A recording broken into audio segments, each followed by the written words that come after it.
before then. Great. So the webinar is now live. That's great.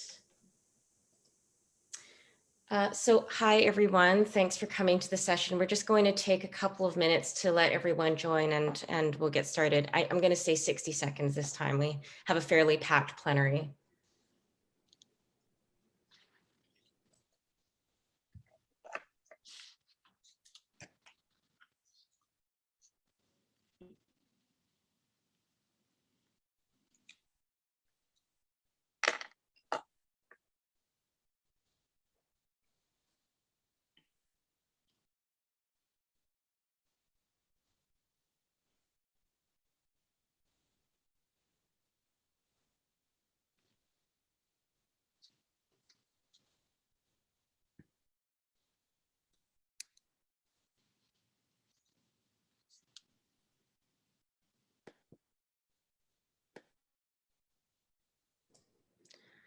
Okay, great. It's 7:31 my time, I think 12:31 UK time.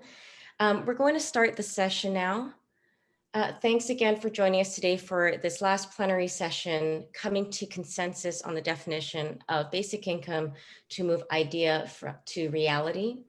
The session is chaired by Professor Philippe Van Perijs. We're joined by Annie Miller, Ali Mutlu Kulula, Per Madden, Telemak Masson, and Toru Yamamori. My name is Sarah Ma, and I'm one of the volunteers that is helping to host the Basic Income Earth Network World Congress in Glasgow, but I'm also a member of Asian Women for Equality. I'm part of a women's organization in Canada that's also working on basic income. I am joined by Maurizio Colomba, who will keeping things moving in the chat, and will also be taking your questions and answers. We have a bit of housekeeping we need to go through before we start. First, please make sure you're on mute unless you're invited to speak. This makes sure you're not cutting across your speakers or causing any audio interference. When you're talking, please speak slowly and clearly so that the captions pick up what you're saying. The last portion of the session will be a discussion. Please put your questions in the question and answer box throughout all the talks so we have lots to come back to. You can upvote the questions you want to see posed to our speakers, so please do that. We have about 25 minutes for a discussion at the end, but we know that's never enough. So use the chat feature throughout, and please, if you can now, introduce yourself there to let us know where you're joining from. You can also privately message people through the app. Now, another way we've kept the conversation going is through the roundup sessions. And today there's a concluding roundup session at 2:30 p.m. So please join us for that. And if there's anybody that anything specific that you need for the session to be accessible for you, please let us know. It's probably best to leave a note in the chat or privately message myself or Maurizio. So I'm going to wrap up this introduction fairly quickly to hand it over to the chair of this plenary, Professor Van Perijs. But before I do, I've been asked to share the mission statement of the volunteer team that was meant to capture the objectives and aspirations of this conference. It reads, "We believe that freedom from poverty and human security should be a basic human right. And we believe that basic income is the best method of transferring this right into a living reality. The time for basic income has come, so we're here to talk about how we make it happen, and we can only achieve this through cooperation and collaboration. Our mission with this conference was to bring speakers and attendees from all over the world together to take basic income from idea to reality." And with that, I'd like to welcome Professor Van Perijs to take the floor. Thank you very much, Sarah, and hello, everyone. It's a pleasure, an honor to chair this final session with a very ambitious title, "Coming to a Consensus on the Definition of Basic Income." Shall we manage that? Not sure. The organizers also said that we may be making history today by changing the definition of basic income. Of course, the organizers know that we don't make history by changing the definition of even a radical idea, but by turning it into reality. But the clarity of the concepts may be important not only for intelligent discussion, but also for effective action.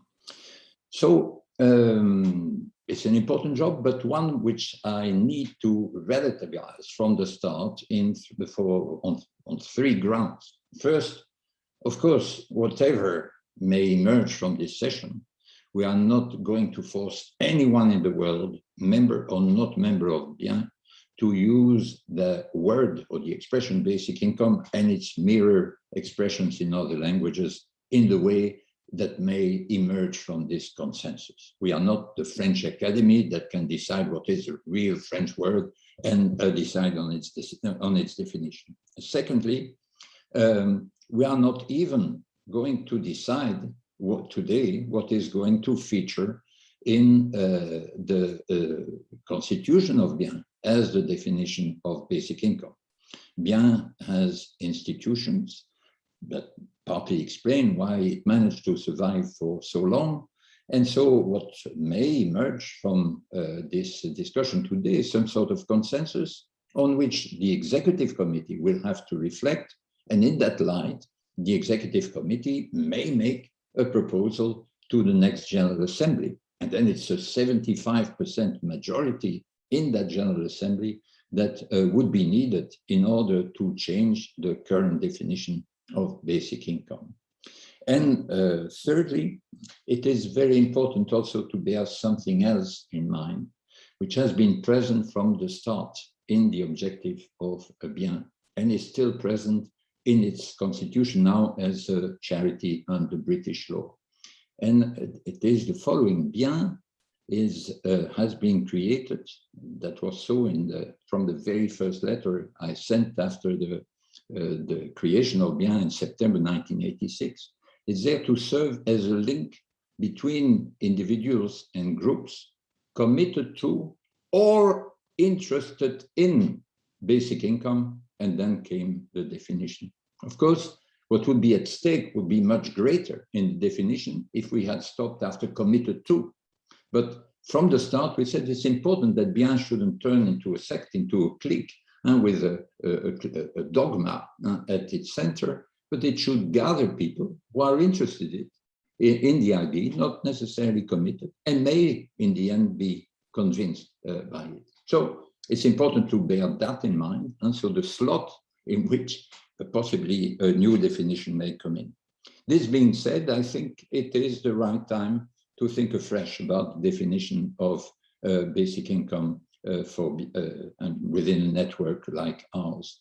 What was present in the first definition, and so which is essentially unchanged, and was this idea, an income paid to all on an individual basis without means test and without work test or willingness to work test. At the time, Bien was born in Western Europe, and the main thing was to emphasize the difference between what we were proposing, what we saw as a radical transformative idea, and the existing minimum income systems that existed already in many European countries, that with some idea of a threshold of poverty, but that were conditional in these three senses. They were household-based, they were means-tested, and they were work-tested in tougher ways in some countries and less tough ways in other countries. So now technology has changed, Bien has become a worldwide network, and it's time to think afresh. And indeed, the definition that might have served for 35 years may no longer be the right one. So to shed light on this question and to make proposals, suggestions for changes, we'll have 5 speakers. Each will speak for 5 minutes, and Sarah will kindly indicate to them that the time is nearly over when that time comes. And the first speaker would be Annie Miller, who was present 35 years ago when Bien was created. She chaired the main plenary session on that occasion, edited the proceedings of this conference, and she remained a loyal and convinced supporter of basic income all through these years. Indeed, she published recently 2 books on it, Essentials of Basic Income and a Basic Income Pocketbook. Annie, 5 minutes. Thank you very much, Philippe. As Philippe said, the original definition had 3 characteristics: individual, universal, and unconditional. In 2016, 2 extra characteristics were added: that it was a periodic payment, and it was a cash payment. So there are 5 characteristics. It's periodic, a cash payment, individual, universal, and unconditional. But I think that it's incomplete. I think there should be a 6th characteristic, which I want to call uniform, or we may want to agree that it should be uniform except by age. So let me explain to you why I think this is necessary to complete the definition. First of all, some people have interpreted universal as meaning also the same for everybody, but universal only implies who gets it, not what the amount is. And with the current definition, you could a proposal could include different amounts for men and women, or for different races, or different creeds, or different sexual orientations, or even based on height. And it could still be classed as a genuine basic income. Now, that was not my idea 35 years ago of what a basic income should be. For me, it was meant to be the same for everybody. And so I want to introduce this 5th this extra characteristic called uniform, which logically should come between universal and unconditional, because it's got characteristics in relation to each of them. So not only will uniform mean that there has to be uniform payments, but it's going to take the place of without a means test. The addition of universal, it's paid to all without means test, is actually confusing, because it's adding an extra criterion, but it's not one based on universality. You could have a universal system which is not means tested, and yet it would fulfill the universal characteristic, and it could be means tested, but it wouldn't be uniform. So what I'm claiming is that if we have this uniform characteristic, it explains the conditions more clearly for defining between a basic income and a means tested benefit, and also between a basic income and a negative income tax, because there can be some confusions with the present definition. I look at the cases for differentiation. For instance, obviously, people have disabilities, need extra costs that they incur on account of them. And I would like there to be this to be recognized and paid, but in a separate system, and keep the basic income to be uniform. Similarly, some jurisdictions have a wide variety of house prices and rents, and in order to keep this separate, again, it could be administered in a separate system independently of the basic income. We've got two possibilities for adding uniform. For instance, if we just add uniform, then it means that it could be uniform for children. Children would get the same. Now, if you look at the case for uniformity based on a social dividend, as it used to be called, based on the land and natural resources belonging to the people, that the material heritage and infrastructure is also part of the population's heritage, and also the infrastructures and laws and institutions are also part of that, then yes, a social dividend should be the same for everyone, including children. But more recently, there has been an idea that we should have what is tentatively called a full basic income, which is more like it's relevant to welfare payments. And if you have a full basic income and a child gets it, then you're going to get the possibility of enormous household economies of scale, which could lead to an incentive for population growth, which in the present circumstance of the climate emergency would be a bad idea. So I put the alternative as uniform except by age, so that there could be different jurisdictions could decide how much they want to pay for children. It doesn't exclude the possibility of uniformity, but it does allow different jurisdictions to take into account the social service provision for education and health, which would complement it. So I would say that the case for uniform except by age has got fewer serious problems compared with adding uniform. But I think one or other of these is absolutely essential to be added to the current definition of bien. Thank you. Thank you, Annie. Next speaker is Toru Yamamori, who, like Annie, is an economist, professor of economics at Doshisha University in Japan. Is very active of BIEN, has served on BIEN's committee, and recently published, co-authored a book on basic income in Japan. Toru, floor is yours.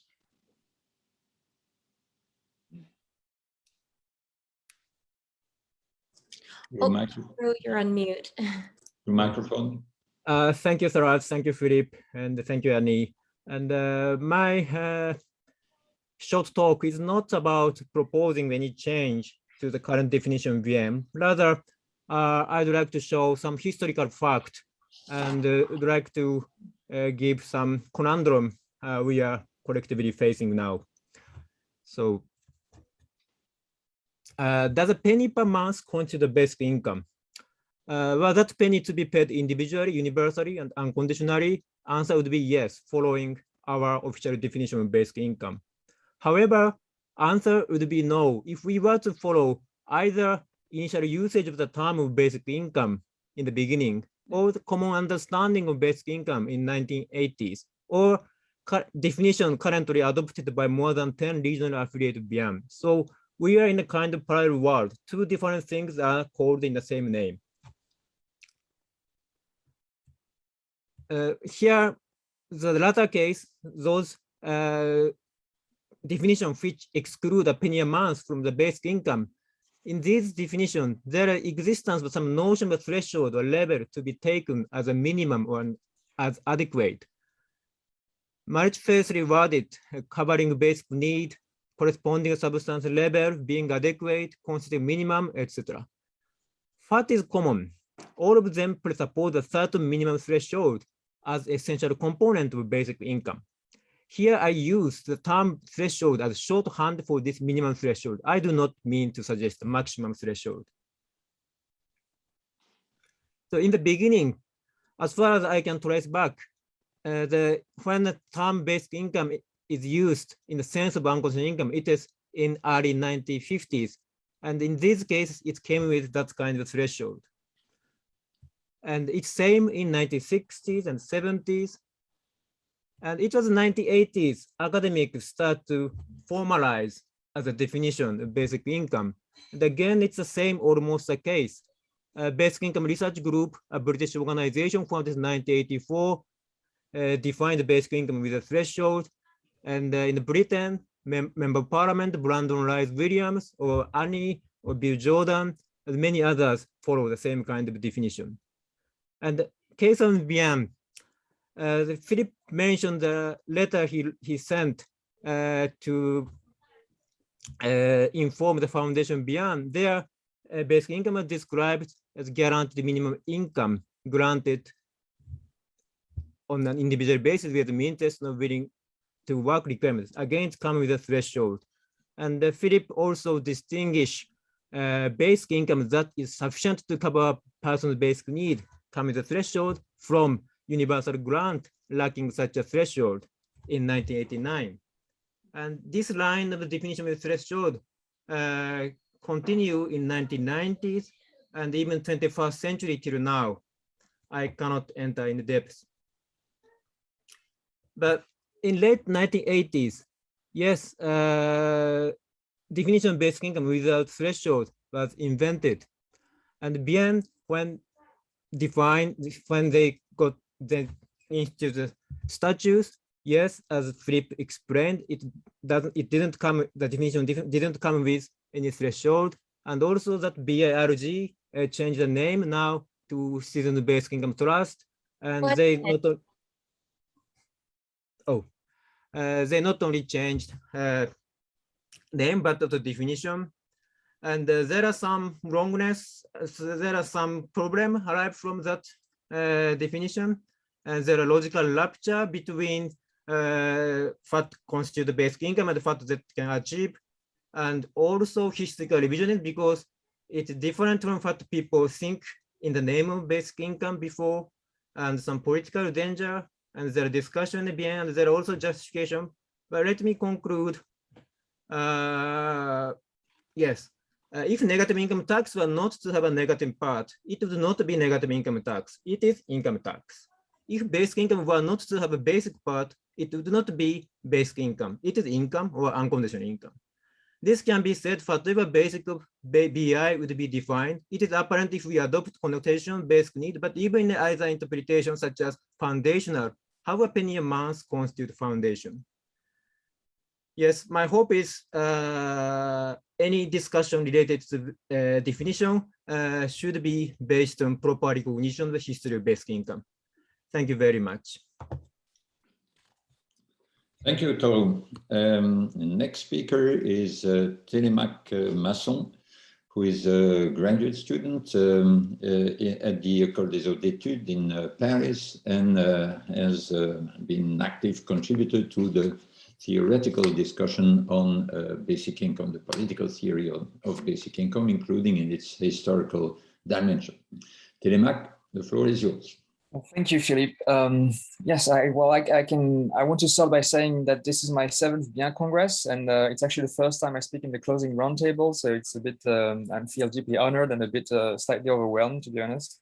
And I want to thank very much everybody on this panel, and especially Annie, Toru, and Ali for the great discussion we've had for the last 2 years on this topic within the CBID, the official Bien working group on the clarification on basic income's definition.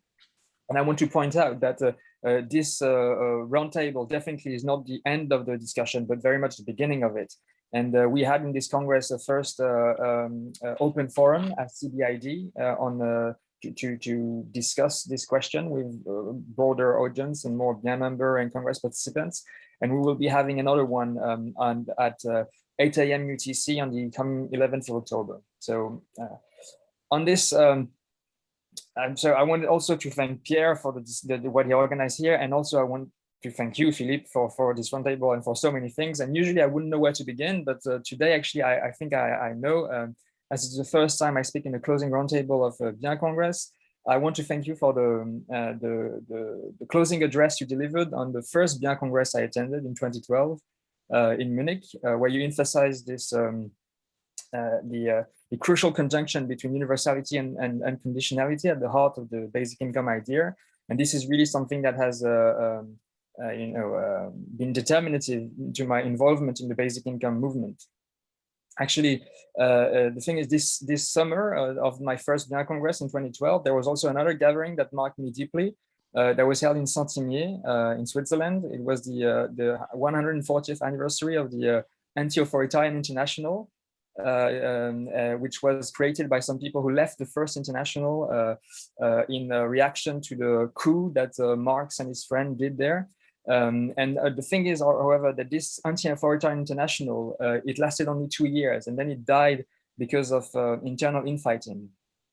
And since then, it has not happened again. And except, I would argue, perhaps at every single Bien Congress, I had the chance and the honor to attend.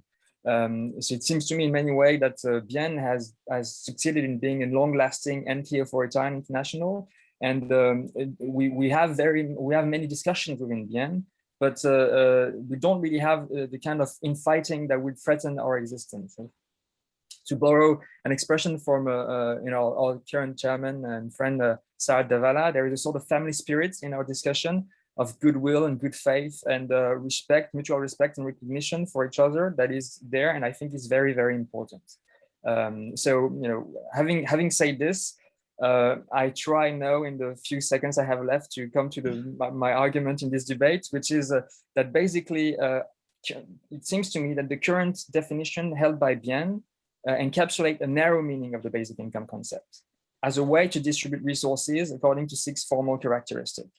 However, as Toru has very candidly pointed out, this meaning, though well suited for comparative analysis, though I would argue explain to understand why some negative income tax are basic income, this meaning has the problem that 1 penny per year would count as a basic income. And that actually, in fact, if you take this meaning, even in 1986, when Bien was created, there were several policies that existed in the world, every single universal child benefits or universal pension schemes that would qualify as basic income in this narrow meaning. And yet it seems obvious to me that bien was created to achieve something that did not achieve something more than what existed at the time. Yes. So it seems to me, I don't have the space to argue for it in detail, of course, no, but it seems to me that from the very beginning, the notion of basic income has had another broader understanding of the aspiration to the universal and unconditional guarantee of the material means of individual autonomy. So again, I definitely don't have time to argue this in greater detail. I agree with Walter van Trier, the first bien general secretary and the first historian of the basic income debate, that in the broader meaning is somehow implied or encapsulated in the narrower one. But it seems to me that today, bien direly need to recognize also this broader understanding, because many bien members and basic income activists feel excluded from bien by this lack of recognition. The thing is, today, this broader meaning is referred to by many activists as the notion of a full basic income. And this notion is very problematic. It has a problematic history. That I don't have time to go into. So I think that we need to recognize this broader meaning, not by the high enough criteria, but by another kind of recognition. And I believe we need to do so because, as Philippe mentioned, so the aim of bien is to serve as a link between people interested in or committed in to basic income. And I believe we have until now, and we should continue to be, to serve as to serve as a link between people interested in both meaning of basic income, and not as our scientific conversation has advanced and we have developed a better understanding of the narrow meaning. This should not lead us to exclude people interested in the broader meaning and in the other cousin policies that we have sort of discovered by our debate. I'll stop here. I'm sorry if I lost. Thank you very much, Télémaque. We move now from France to Canada. Pierre Madden, who had an interesting, varied career, first as a chemist, then as a lawyer, and lives in Montreal and has been for a number of years now a fiery advocate of basic income, or of something that's like basic income, but may not be quite basic income. So this will be his contribution to this reflection. Thank you, Pierre. The floor is yours. Hello.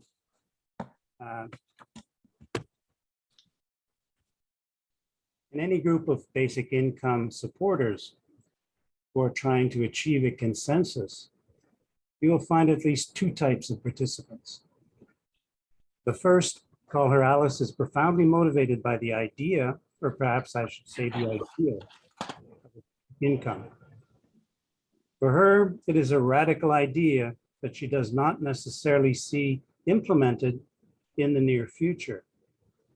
She is wary of any changes that could be introduced in the course of bringing the idea to life, which might corrupt this ideal. She supports basic income because of its transformative effect on society in areas such as poverty, inequality, and human rights. She wants to change the hearts and minds of those who don't believe that UB is an appropriate solution to these problems. She believes that rational discussion will sway their opinion and change their minds. Of course, she realizes that this approach usually fails. However, she sees no other option than to keep trying through organizing, activism, and protest. The alternative is to abandon all hope of changing society by changing people. The second type, call him Bob, also supports basic income and is profoundly attached to its ideals. Unlike Alice, he sees opportunities to implement a basic income in the very near future and is worried that these opportunities will be missed. Alice is in fact justified in suspecting that Bob is willing to make changes in the interest of expediency. Bob's work on models and experiments has convinced him that the benefits that UB can bring. He, like Alice, expects doubters to be convinced by his evidence. When this fails, what can he do except gather more evidence? And then there's P, the letter P, who admires and appreciates Alice and Bob's commitment and hard work. So why does P support basic income? Well, he's in it for the money. He wants UB implemented in his lifetime so that he himself can collect the benefits. So P's focus is on selling the product. Yes, UB can be described as a product. Bob and Alice face the same challenges as Heineken in selling its sparkling elixir. As a product, UB must be engineered, manufactured, and distributed. Like beer, UB must be marketed so that our customers buy what it represents rather than what it is. We can't expect to overthrow the consumer society and its mechanisms overnight. Our best hope is to bend them to our purpose. Agreeing on what our product is, in fact, secondary to selling the product itself. Each customer requires a different marketing plan. Allies require solidarity, pundits require debunking, opponents require reassurance, supporters require inspiration, activists require encouragement, and finally, politicians need to know how UB will get them reelected. When people buy into the UB potion, they buy a dream as they quench their thirst with their favorite flavor. 1 minute. Seeing a consensus as a marketing plan casts consensus making in a different light. Consensus is more than agreement. It's a goal-oriented activity.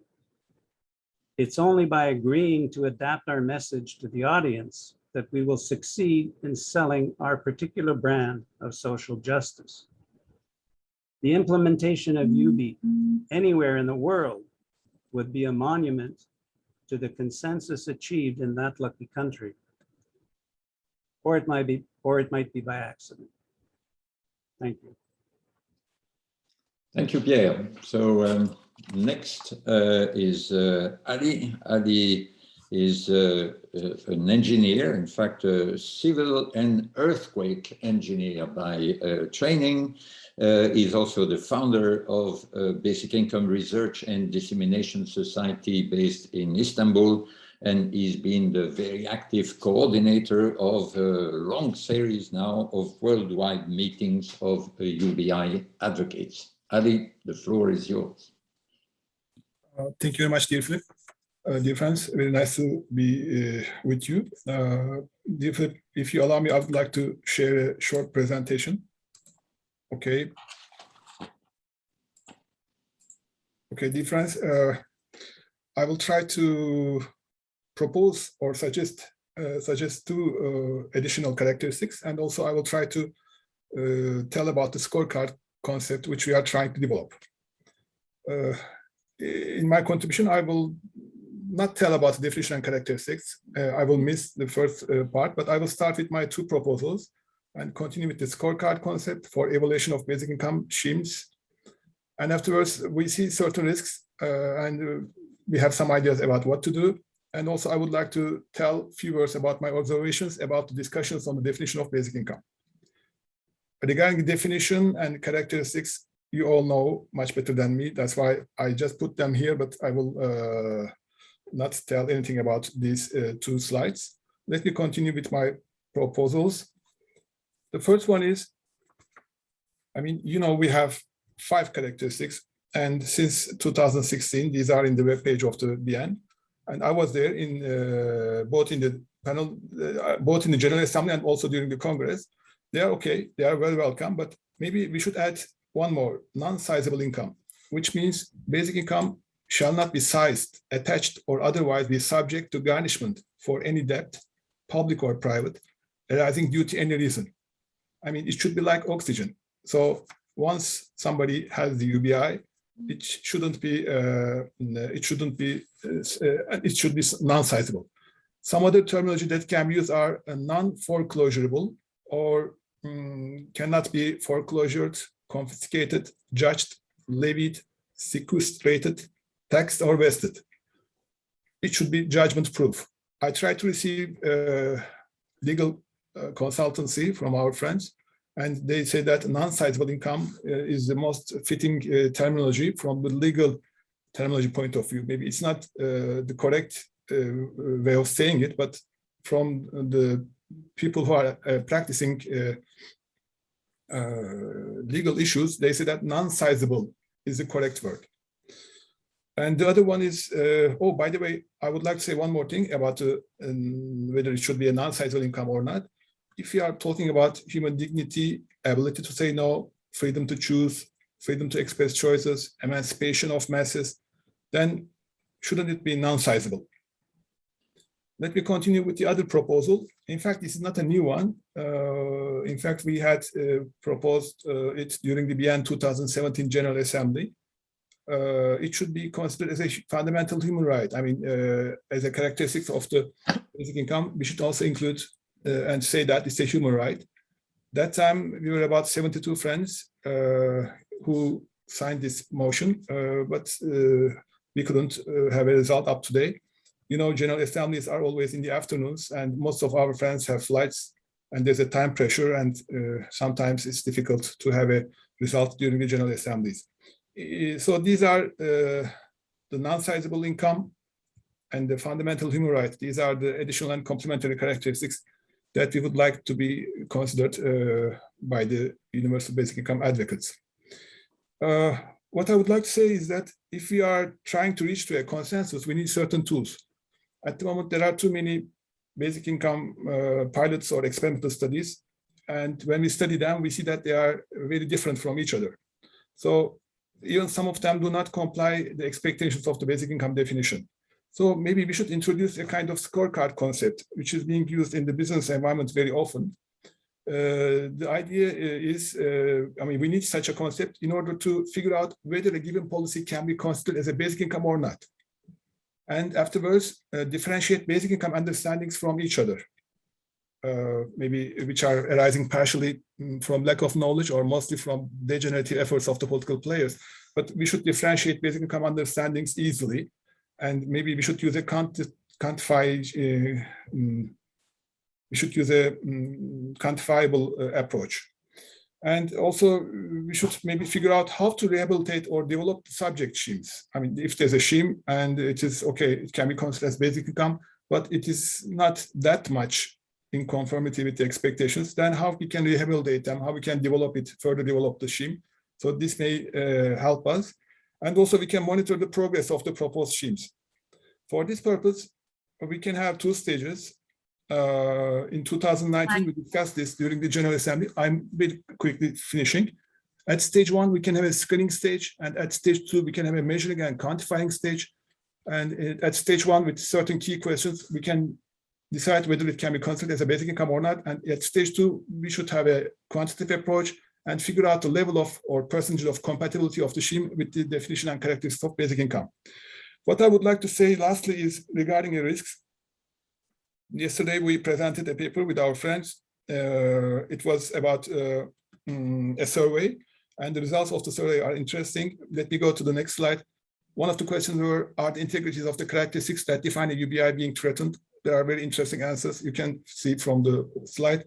But my word is, the question is not whether a basic income will be implemented or not, how it will be implemented. The problem is how it will be implemented. So I think we should allocate more time regarding to protect the characteristics and soul of basic income. I mean, okay, of course, we will advocate it, we will campaign for it, etc. But in the meantime, we should be very careful. And I think our vital mission should be to protect the characteristics and soul of basic income, especially after the pandemic period, because we see, I mean, we hear many politicians and political parties are trying to degenerate the concept. They are introducing certain policies which are not in conformity with the basic income expectations or characteristics. Sometimes even they are saying that some of their old or previous policies are a basic income. In fact, they are not. So these are difficult days. We should be very careful about the characteristics and to protect the characteristics and soul of the basic income. Thank you very much. Okay, thank you very much to all five of you. So we'll open for interventions from the floor. Let me just quickly summarize as far as possible the interventions. And so the question is, should we in fact define basic income in a more restrictive way by adding a characteristic? So Annie proposed to add uniform, which at the same time, as she pointed out, is a way of generalizing the notion of non-means tested, which is already present. Is the idea that an equal amount would be given to all the people entitled, except as regards possibly age, but in particular that would exclude the differentiation according to the cost of living in the various parts of the country or of the entity like the European Union in which a basic income would be introduced. Two, there is the issue of whether or not the notion of a sufficient level of a threshold should be introduced or reintroduced, as Toru pointed out. Should we keep calling basic income, for example, the Alaska dividend, which is clearly under the level of basic needs, or even basic income as experimented in Andhra Pradesh, which was at about 6% of GDP per capita in India. So this is again clearly under some notion of basic needs. Should we keep calling that a basic income? That's the second issue.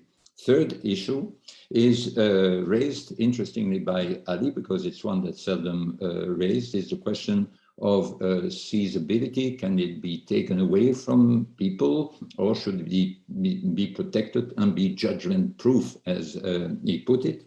That's maybe related to the question also of whether prisoners, people incarcerated, should keep receiving a basic income. That's three. Four, it remained implicit in Pierre's intervention, largely implicit, but it was very present in the parallel sessions on the issue. Should negative income tax, or at least when implemented in a particular way, be regarded as a basic income in the sense of payment made unconditionally to all, of course, not in cash, but in the form of a digital transfer that may be provided by the same authority as the one taking the tax. And then five, an issue that hasn't come up, but that is, of course, important. What does for all mean in the definition of basic income? Does it mean for all citizens, for all permanent residents, for all legal residents, for all fiscal residents? And so this is again something about which the definition of basic income is left vague. So there are at least these five dimensions along which there is a discussion about whether or not our definition should be changed. So Sarah or Maurizio, any question from the floor, preferably because of the very biased, gender biased character of our panel, preferably coming from female participants?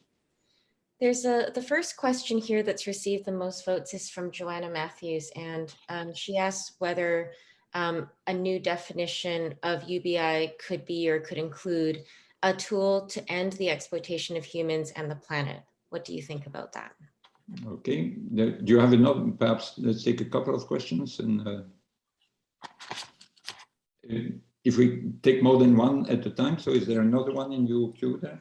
Yeah, one question that has been upvoted quite a bit is from Paul Luke. He asks, can a definition alone capture the intent of basic income without specificity around other policy programs? For example, in Annie Miller's discussion of other programs supporting non-uniform needs, there is a radical difference between this basic income with and another without these additional programs supporting non-uniform need. Okay, perhaps a third question, and then our panelists can pick what they want to react to. And a third question comes from Reinhard Huss. Uniform can mean either uniformity in terms of needs or in terms of cash. The two are not identical. In order to satisfy the same needs in one jurisdiction or state, you may require different amounts of money. What will be the meaning of uniformity in the proposed revised definition or in a given proposed? Okay, thank you. So perhaps Annie, if you could reply to the last two questions, also the connection with the other policy programs, shouldn't that something be said in the very definition of basic income? And then about the variation according to geography. I've noted the third one. Could you repeat the second question again? The second one was restated, in fact, what you mentioned about the fact that basic income at a certain level can mean very different things depending on what other public policies and public services are available. Obviously, in a country in which quality education, quality healthcare, good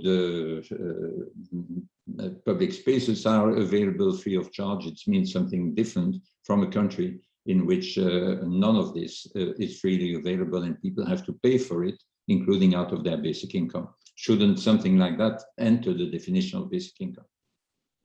I should have made my wording clearer, which is one of the things I think academics should do, be specific. I was meaning that within a jurisdiction, the amount should be uniform, not across jurisdictions. So obviously the social services, the living conditions, the climate, and a whole lot of other factors will affect what the level is in that jurisdiction. But within that jurisdiction, I would like to see it being the same for everybody. And if we don't have some uniform requirement, then you could give different amounts to men and women. What's to stop that? I would like to make sure that that no longer applies. And for instance, in this country, we have a different amount for people who are cohabiting compared with two single people who are sharing accommodation. So it's that sort of thing I would like to rule out. Just on that question, to clarify, you mean the same jurisdiction? For example, you could conceivably have a different level of basic income in Scotland and in England? If we have separate jurisdictions with the relevant powers, yes, okay. Which Scotland doesn't have at the moment, sadly. It's not fully fiscally devolved, okay. And it would need to be in order to implement a basic income independently from the UK government. Okay, I think that may cover sufficiently both questions. In fact, can I just add a note about the Reinhardt ones about uniformity? We are talking about cash benefits. We're not talking about adequacy in terms of needs. So it really applies just to the cash benefit. The whole concept of adequacy, poverty, defining poverty, measuring it, and relating it to needs is a whole different conference, really, not just a whole different session. Okay, then can I ask anyone else in the panel would like to speak? Yes, Telemac, and perhaps including in relationship to the first question, should one include in the definition of basic income something like putting an end to the exploitation of humans and the planet? Yes, so yes, that was actually to the first question I wanted to respond. I think to me, the most important point is to emphasize the distinction between the concept of a basic income and the several basic income schemes that may exist. Yes. And I think it's very good to have to narrow down the notion of what basic income schemes are, to have a good and sturdy analytical tool to look at concrete policy schemes and see which ones are basic income or not.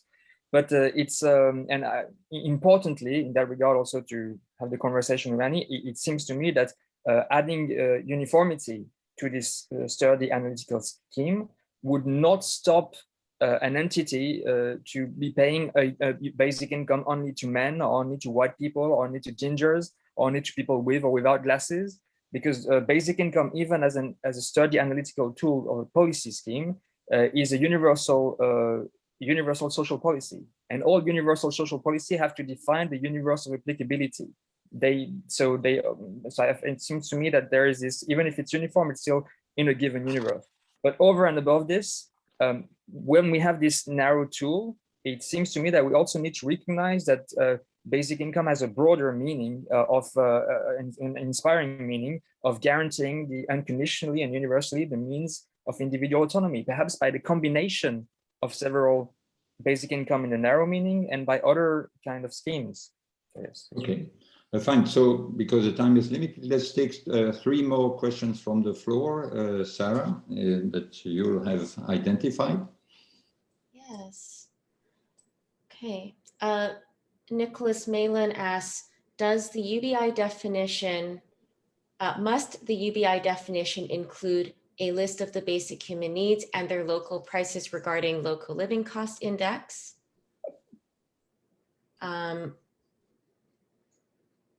Barb Jacobson asks, what's been on my mind throughout this Congress has been the current implementation of vaccine or health passports in many areas and countries. She feels this will discriminate against many people and severely limit their ability to participate in society. What do panelists think the impact will be on UBI, and should the definition include bodily sovereignty? And a third upvoted question comes from Bob Gillespie. I am interested in the issue of who would be recipients. Would the panelists agree with me that it should be paid to all residents in the country, including the homeless, those with no access to public funds, and also prisoners? Okay. Right. So who wants to pick on at least one of these questions? So the first one is, well, if basic refers to some basic needs, shouldn't there be a list of these basic needs in the definition? Secondly, shouldn't there be some sort of notion of non-discrimination, including as illustrated by health passports, and some notion of bodily sovereignty included in it? And finally, who is the all then? Should that include the immigrants of whatever sort? Should it include the people who've been incarcerated? So who wants to pick on at least one of these questions, perhaps starting with some of those who haven't had a chance to respond? Who would like to? Otherwise, you can see Annie has raised the finger. So given the gender balance, if I think you deserve priority. Annie, you go ahead. I want to pick that last question about who should receive it. And it says it's paid to all. And that the question is it on the basis of citizenship, which is very difficult to find and has multiple dimensions, or should it just be taken on the legal right to reside? I would take the latter view, but so it would be legal right to reside, and it may be based on how long somebody has been in the country. It would be based on the fact that they have their main residence here, that they're subject to our taxation, that and that would certainly include prisoners and certainly people, asylum seekers and refugees. The illegal immigrants are more of a problem politically, but our human rights say that we have to give them their due dignity, whether they're given a full basic income under my uniformity rule. I would have to accede to that. But there should certainly be better conditions for them to live in, and their cases should be dealt with far more quickly than they are at the moment in most countries. But I think we should have a compassionate approach to them as to everyone else. But I would say that once people have fulfilled our eligibility conditions, I would expect them to stay physically within the country for the most part of the year, maybe 10 months out of 12. So they're contributing to our economy. I don't like the idea that they get their good basic income and hop off to some poorer country and lord it over the locals. They should be contributing to their own place that has issued the basic income. But those are just my own views. They're not part of the definition, but they're part of the interpretation of how we might implement it. Okay, that's a very full and nuanced answer to that question. Does any of the other panelists disagree with Annie on this clarification of the notion of all in the definition of basic income? So anyone has Ali, you want to intervene on that? I would like to say a few things, maybe not directly related with Annie's words, but my point is. But on this, I mean, do you agree? Yeah, on this, sure, on this. Okay. I think universal basic income is a concept that can be implemented in a society, and there are the members of society, and who will be the implementing party there should be an umbrella organization. It is a government. And the members of the society should be able to ask questions or should be able to raise their voices about what's ongoing. I mean, is there any criminal activities? Is there any corruption, whatever? I mean, such kind of things. So I think universal basic income should be distributed to the people who are a part of this umbrella organization. And another issue is, how I can say, but I mean, the point is, it should be a kind of political choices should, I mean, for example, immigrants and refugees, they are very important and they have to be taken care of, that's for sure. But they are not a part of the democracy practice. So they cannot decide who is going to be governing in that country. So I think the people who are able to shape the future of this umbrella organization should be receiving this money. But of course, we should be very careful and we should be very, I mean, we should take care of the needs of the immigrants, refugees, tourists, expatriates. I mean, these are all temporary status.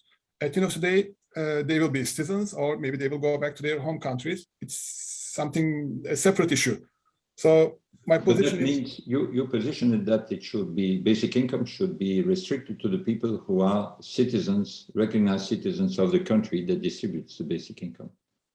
I wouldn't say like this, but in another way, if you look from the other side, it looks like this. But the point is, for example, the funds which will be used using basic income. If the governing party has a corruption problem or other problems, how you can handle this? You have to have voting rights. So it should, the people who are a part of the democracy practice should receive this. My point is like this. If you are thinking to include people who are residing with a legal permit, then you should give them right to vote too in such a case. I'll have to stop you because we have only 3 or 4 more minutes for the, and I would like to let Toru and Pierre also have a chance to respond to whatever you want to respond to in the questions that have been raised. Thank you, Philippe. Yeah. Before going to respond, I'd like to correct Philippe's summarize of my speech, including others, and maybe others are proposing some change. Other panelists propose some change in the current definition of BM, but mine is not intending to propose any change in the current BM definition. I'm just showing some historical fact and the conundrum we can see from that fact. I'm not proposing any change, so please don't misunderstand me. And so that I'm not advocating now to add like basic need or that kind of threshold to current basic income definition, but I would like to pick the question on that basic need one. And the third question on the universality is a good example. A prisoner would be included in the recipient basic income. I personally think prisoner should be included, but how universal basic income should be, the interpretation may be different from people to people, and it's really hard. For example, if the 20% population only have a citizenship, 80% population doesn't have a citizenship, and those 20% got basic income, is it still basic income?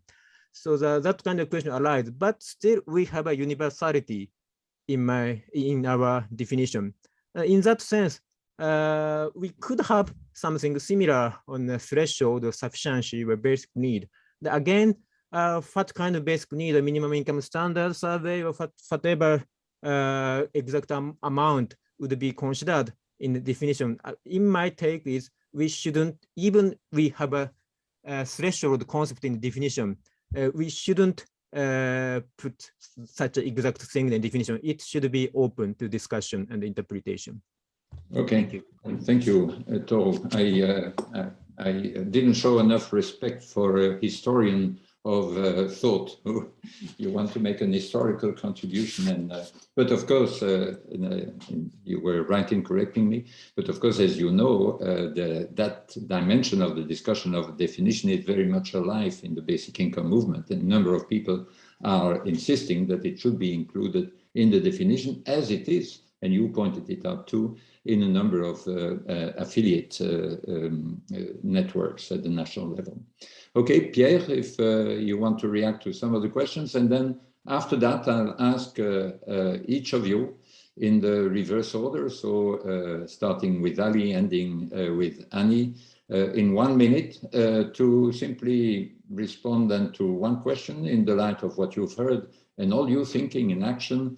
Do you think or don't you think that the definition should be changed and that the executive committee should make a proposal in that sense? Do you want it to be changed? And if so, what do you want to be added or subtracted from the current definition?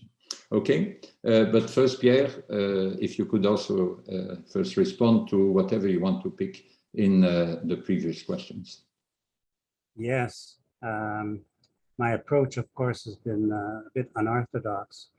And I guess in that sense, the fact, the discussion we're having, I'm trying to broaden the view. I don't think there is a one definition of basic income that's appropriate for all situations. And that's my point. You have to present basic income, emphasize different aspects of it in different contexts. And I think that's important, more important than agreeing amongst ourselves. So that's basically my point on the definition. Okay, thank you. So you may want to restate it in a different way, just in a bit more than a minute, but you will then start with the final roundup. And so first, Adi, so I repeat, so the question is, in the very central core formulation of the purpose of our network, it says that it serves as a link between individual and groups committed to or interested in an ID, and that's currently defined as a regular payment that is made in cash unconditionally to all, and then with the three features of being on a strictly individual basis without means test and therefore without income test, and also without any work or willingness to work requirement. And so that's the way, that's where it appears in our constitution and the way in which it appears. So this being the question, Ali, would you be in favor of modifying this definition in the Bien Constitution? 1 minute, Ali. Oh, yeah. Difficult question, Flip. Let me tell at the end, if you have time. Okay, if we have time. I was concentrated to something else in the chat box, that's why I couldn't. Okay, so think about it and you'll have 50 seconds at the end to formulate your question. Then we are back to Pierre. Pierre, what?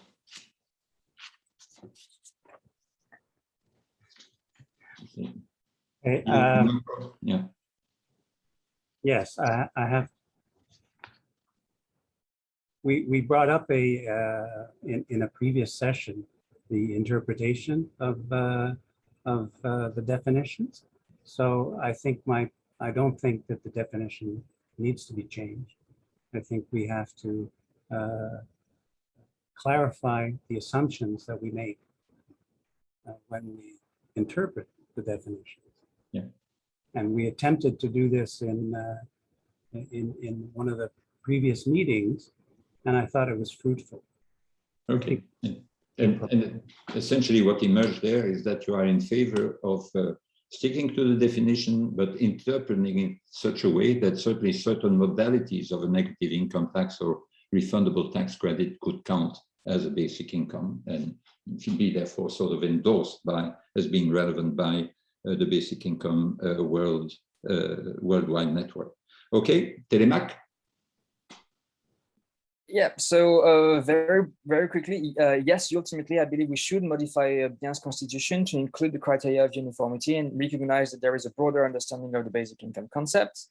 But crucially, I don't believe we should do this now. I think we need to talk more about this. And And in particular, I want to use my 40 seconds left to talk about the notion of universality. I think it's crucial to understand that the question of who receives basic income is really the question faced by every single universal policy. And we need to remember that Philippe at first called basic income allocation universelle, universal grant, universal benefits, by reference to universal suffrage. You know, universal suffrage, at least in France at first, was for male citizens of 21 years of age. And then it got extended to women, to the age was lowered, no resident foreigners can vote. I think all of this is because it was called universal. But you know, still today, there are still some questions left. Should prisoners be allowed to vote? It's actually a debate in many countries. Should neurotypical people, you know, mentally handicapped people be allowed to vote? It's up to debate. So I think the crucial point here is that universal policies come with the questions of boundary struggles. But the point of calling them universal is that you don't settle the nitty-gritty of the boundary struggles, but you're still saying something and you're still implying something. So I think this is a crucial point for our discussion. Okay, thank you. Toru. I repeat, I'm not suggesting any change of current definition of BN about basic income, but I'd like to ask, please accept there are two definitions related to threshold. It's verified from the historical research. Also, we actually have two different definitions. Do not pretend there are only definitions which now currently BN have. That's my message. Okay, thank you. Annie? Unsurprisingly, probably. Thank you. Rather than answer the question, I want to make a statement about the relationship between academia and advocacy based on the points that Pierre has so movingly made. I want to say that at its best, academia should provide a foundation for advocacy. Effective advocacy ideally should be rooted in the academic foundation, where accurate use of terms can help to avoid problems such as talking at cross purposes, false expectations, and accusations of misrepresentation. And the definition provides the keystone of that foundation. Without it, the whole edifice can be rocky. Academics and advocates have different skills and language, but we're complementary to each other. We need each other, and we need constant dialogue between us to become aware of the problems facing each other, especially where a change in our language can help to avoid them. So I hope that is going to be a conciliatory note between the academics and the advocates. But I'd also like to point out that our basic income definition defines a whole class of possibilities of social protection programs. And depending on the context in which it's implemented, taking into account the level that it's paid at, the method of funding it, the interpretation and the implementation, even if everybody used that same definition or definitions, it would still lead to extremely different implementations and manifestations in different jurisdictions around the world. And that's not a problem. That is its flexibility and is how it should be. Local context should be taken into account. Thanks very much. Thank you, Annie. Back to Ali. Yeah. Thank you very much. Dear friends, at the moment, there is no authority regarding the definition of basic income. And BN's efforts are very valuable and functioning well. But the issue is, your question was whether to modify it or not. I wouldn't use the word modify. Maybe we should use the word further develop the definition, because it is evolving and it is developing. So the definition should be developed also. And I would like to say one thing, maybe I shouldn't say here, but regarding the recent history of the discussions on the definition of basic income, I have some observations. I guess the discussion channels are not functioning adequately well. I think we need to develop these channels. I mean, the discussion channels regarding the definition of basic income.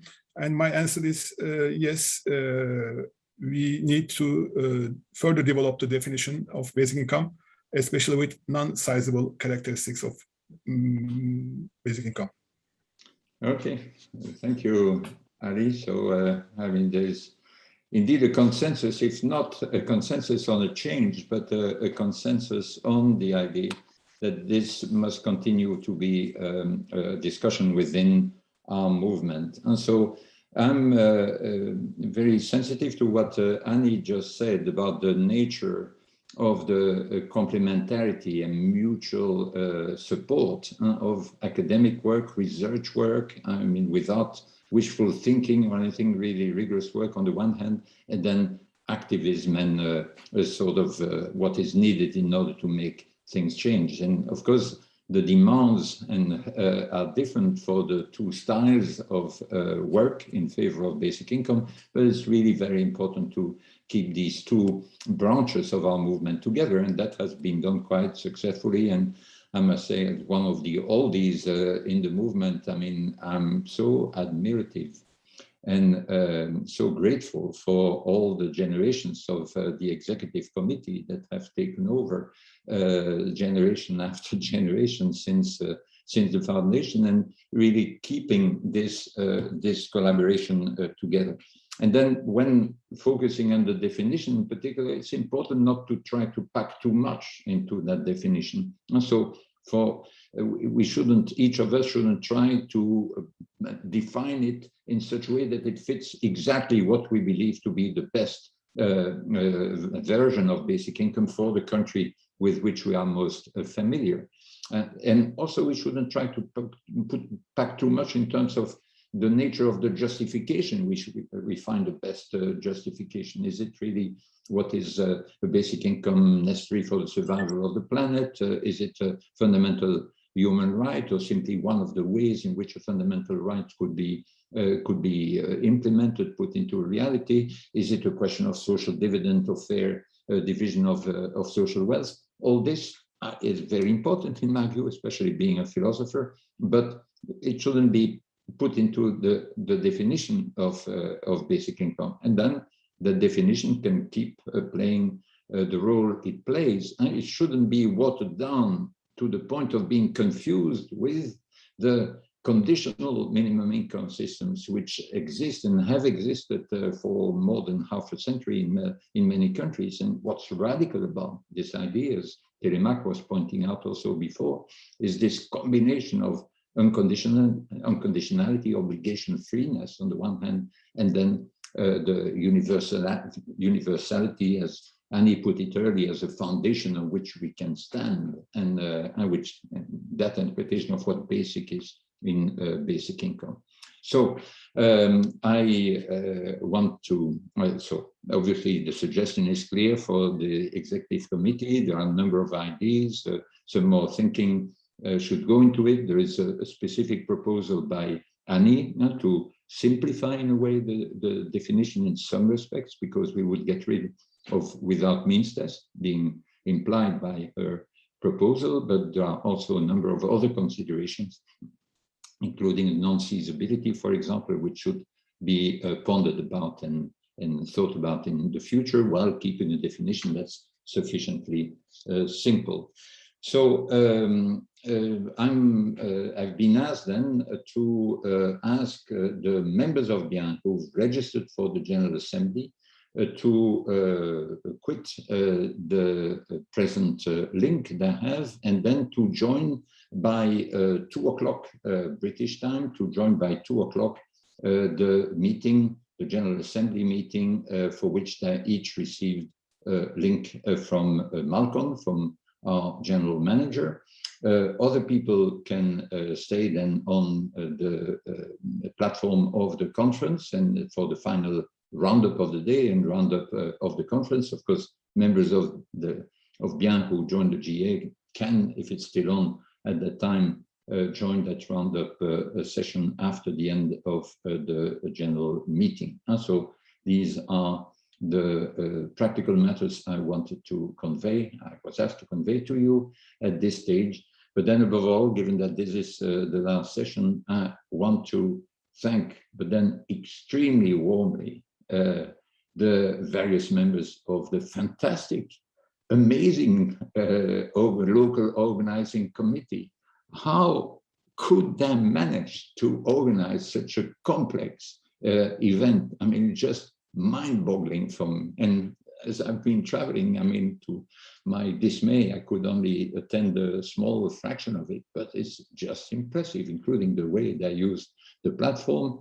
And this is really a way in which you can strengthen a network despite the massive challenge that is presented for all of us in our personal life, but in our network life as well by the pandemic. So I want to thank very, very warmly the fantastic team and the executive committee for all the work they do to keep this network thriving throughout the world. So thank you to the panelists. Thank you to Sarah and Maurizio for having helped us in making it work smoothly. And thank you above all to the fantastic local organizing committee. Bye-bye, everyone, and we shall overcome. Thanks very much, and join us for the closing session at 2:30 p.m.